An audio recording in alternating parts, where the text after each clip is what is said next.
All right. So I just recorded a MCU kind of retrospective, but also look to the future kind of thing. Just like my general opinions on the universe itself and what I think they should have done, what I hope they do in the future, stuff like that. So I kind of wanted to do the same thing for the DCU because Supergirl dropped. It was it was a movie. It was a movie. But you know how people are very dramatic on the internet, so they're gonna be like, well, no, not they're gonna, they are. Yeah, the DCU's dead. Yeah, after Supergirl, bro, I'm just tapped out, bro. I don't care anymore. I'm checking out of the DCU, bro. Tell me when Superman's back, or tell me when Batman 2 is back, or whatever. Like, bro, for one thing, relax, relax. Okay, you cannot expect a cinematic universe to have its bearings and be on its own 2 feet and be completely, firing on all cylinders in just 1 year. It's been 1 year. Okay, fine. Technically, it's been like a year and a half because of Creature Commandos. But I mean, I don't know. I don't know. That's kind of like, it feels like its own thing. It doesn't really feel DCU. I consider the start of the DCU with Superman. But yeah, we got some bullet points here, so let's lock in. So my overall opinion on the DCU right now, I think it's good. I think it's good. You know what I'm saying? I love Superman. I tolerated Supergirl. I love Peacemaker. I liked Creature Commandos, and I'm really excited for Lanterns and Clayface. I think they look awesome. I think they look really cool, and I think these are the projects where, like, this is the year. From the beginning of the year, we were all saying, now we're finally getting stuff that doesn't have James Gunn's fingers all over. Like, he's not directing, he's not writing, just supervising, producing, stuff like that. And Supergirl, let alone the fact that there was like potentially warring cuts, between the director Craig Gillespie and James Gunn of like different versions of Supergirl, and James Gunn won, I guess. I don't know. But so yeah, I honestly, I'll just kick Supergirl out of there because James Gunn just had too much influence, in my opinion, for it to be like really considered to be the first non-Gunn project. So I'm just gonna put that fully onto Lanterns and Clayface. Clayface is Flanagan and Watkins, and Lanterns is Lindelof and Tom King. And Tom King was also on Supergirl, but that's neither here nor there. So yeah, my overall opinion, I think the DCU is good. I think we're in a good position. You know what I'm saying? We started very strong with Superman. Once again, Creature Commandos. But yeah. So okay. Now the writer of Supergirl, Anna Noguera. She is reportedly attached. Well, I mean, no, she was attached to Wonder Woman with the Wonder Woman movie. Oh my gosh, what is wrong with me? So she's attached to write the Wonder Woman movie, and I'm not super worried. Now, apparently, she is a younger and more inexperienced writer, which is kind of concerning because the one character you can fuck up Supergirl, because Supergirl is not really the character that brings audiences to movies. Clearly, you can tell by her box office, let alone the fact that it's just not that good of a movie. But still, jeez, I'm just going, oh my god, leave Supergirl alone. But yeah, so Anna Noguera, I don't know, like, scripts can be adapted in very different ways, in many different ways. So I haven't read her initial script that James Gunn said was so good that they just had to fast track this movie. I don't know, but I trust him relatively now to, at least after Supergirl, to really hone in on this writer and this story and this character of Wonder Woman and just get it right, bro. It's not that hard. They did a good Wonder Woman movie 9 years ago with Gal Gadot. Don't worry about her acting. That's irrelevant. She was actually good in the movie. But like, they were able to make a good Wonder Woman movie. But now I want them to tell a completely different story. That was like a past, takes place during World War One. Do something completely different. Don't put it in the 80s. Don't put it in 84, okay? I want them to keep it grounded in the time that we're in now. If you really need to go back. Because Wonder Woman can be really old. You know what I'm saying? Because she's demigod? Jeez, this is probably like, you can accuse me of DC LARPing if I got that wrong. That's okay. I just know she's like, she was formed, like literally created by gods. So she's a demigod, right? Yeah. What? Okay. But yeah, so just get it right, bro. That's all we need. And we better have some updates by the end of this year on Wonder Woman, bro. Like, if not, then I'm just gonna start getting concerned. Like, Wonder Woman should be shooting next year, ideally. We should be getting a Wonder Woman movie in 2028, because we genuinely have no clue I have no idea what the DCU slate is. Mine is Batman 2, but that's its own thing. That's Elseworlds. I have no clue what is coming out in the DCU. Minus the Robin and Nightwing dynamic duo that's coming out on June 28th.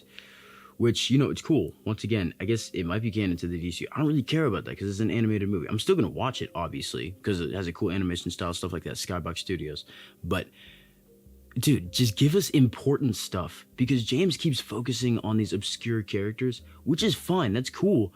We don't have enough motion for that. Like, don't get me wrong, I'm so happy that we're getting a Clayface movie. I think that's awesome. I think that's their chance to prove that they can really do something distinct, different from the MCU, different from the DCEU, something on its own. But they have to balance that out. For every Superman, there can be a Clayface. For every, Superman and Wonder Woman and Batman, there can be 2 Clayfaces. You know what I'm saying? Like the Deathstroke and Bane movie. I'm fine with them doing that. Just give us our Trinity, bro. In Batman, I get the contention with him because of Part 2. Because of the Batman Part 2 with Matt Reeves. I understand they want to get that done. But realistically, if we have to wait until after... No, they're not going to make us wait till Batman Part 3. We're probably not getting that till 2040 at this rate, bro. But yeah, if we don't have a Batman in the DCU by 2030, then 2029. Or at least some kind of release date or something. You got to give us something, man. And I understand that, Wonder Woman 9 years ago came out 4 years after Man of Steel.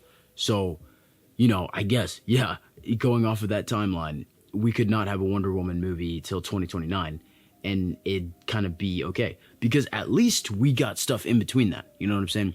For the DCEU, we got Man of Steel in 2013, nothing in 14 or 15. But then 16, we got Batman v Superman and Suicide Squad. And then the next year, we get Wonder Woman. So there's 2 movies in between Superman and Wonder Woman. But for now, so far, we already have 2 movies just, we're going to have a bunch of movies and shows between Superman and whenever the Wonder Woman movie comes out. I'm really locked in on Wonder Woman, bro. I just want them to lock in with her because I fuck with Wonder Woman. And Batman, I don't even want to talk about him because it's just Brandon Sklenar, Tom Brittany. I'm not really worried about Batman right now. I mean, I'm worried about it, but at least we have one that has a confirmed date of February 28th, which is... Oh, that hurts, man. That was a stab. That was a sharp cut. I saw that footage and I was like, oh my gosh, it looks so beautiful. And then I see the date and I'm like, but yeah. So yeah, I'm hyped for the future. You know what I'm saying? I'm not really worried about Justice League, honestly. I don't even know what Man of Tomorrow is going to be. Some big event movie because it's not a Superman sequel in James Gunn's words, which I can see considering we got fucking Blue Beetle, Matthew Lillard, 2 black guys, fucking Rick Flag, Salvation, Peacemaker, maybe Supergirl, maybe Wonder Woman or Maxima because of Adria Arjona. Yeah. So the fandom is kind of annoying. I'm not gonna lie, just because they're so reactionary. I swear they're more reactionary than movie studios. Holy, the switch up is insane too. Not just that, I will not forget you people. The Lantern switch up this week has been insane, and I've been calling that since the beginning. I just told them, dude, they're not gonna let you see everything in the first teaser. What, you want them to show you literally everything in the first teaser? And then people would complain, oh my gosh, they're showing us too much too early. And I'm like, bro, what do you want? What do you want? Just trust them. If you want a Lantern thing, just watch it. If you like Green Lantern, just watch it. It has Green Lantern, just watch it. And if not, watch the Ryan Reynolds movie or some animated thing. I don't care. Just shut up, bro. Shut up. These people are so annoying. And the problem is I'm very well ingrained into the social media on it. So, it's kind of annoying for me too, but whatever. Now, I have no clue what the general population's gauge on the DCU is. Because after I watched Supergirl the first time, there was this group of girls, they were probably 15, 16. They were having the most fun. They loved that shit. So, nice to know someone likes it. But yeah, I don't really know how the general population feels. I understand that they all like Superman. For example, my friend, he said Superman is peak. He's not super into this stuff, you know what I'm saying? But, so yeah, and Superman was peak, so he's not wrong. He's got taste. But yeah. And then the DCEU and Snyder, it's definitely a weird anchor kind of holding the DCU down because of comparison, and specifically Man of Steel and Superman. But, it's not nearly as big of a topic of conversation as it was, because it was mostly a Man of Steel versus Superman kind of thing. You know what I'm saying?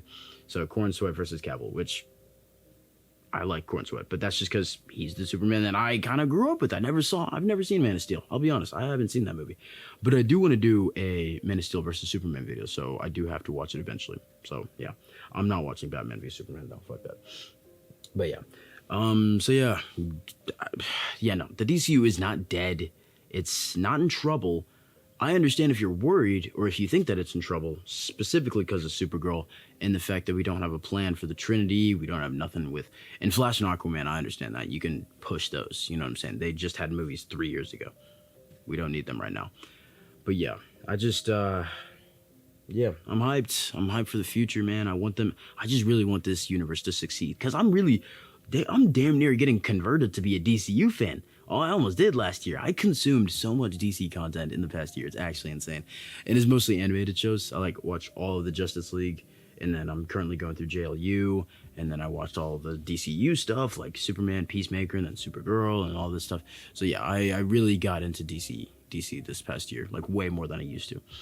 So yeah, let me know what you think. What are your thoughts on the DCU? Are you excited? Let me know your most anticipated upcoming thing. Is it Lanterns, Clayface, Man of Tomorrow? Man of Tomorrow is probably mine, just because, because it's Soups, bro. It's Soups, Lex. It's gonna be a whole thing. But yeah, and Brainiac. But yeah, it'll be cool. So yeah.